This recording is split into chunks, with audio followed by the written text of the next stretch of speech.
टाउको टाउकोमा 3 चोटि अर्को नि पहिला होइन हाल्ने टाउकोमा हाल्ने 3 चोटि अनि खाने अब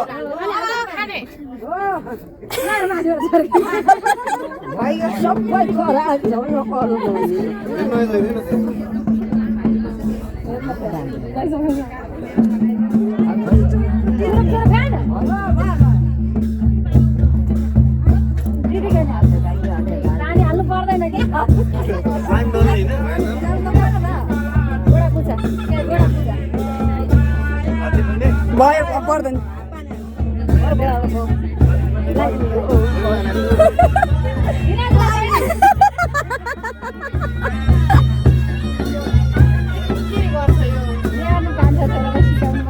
सिकाउनु पर्दैन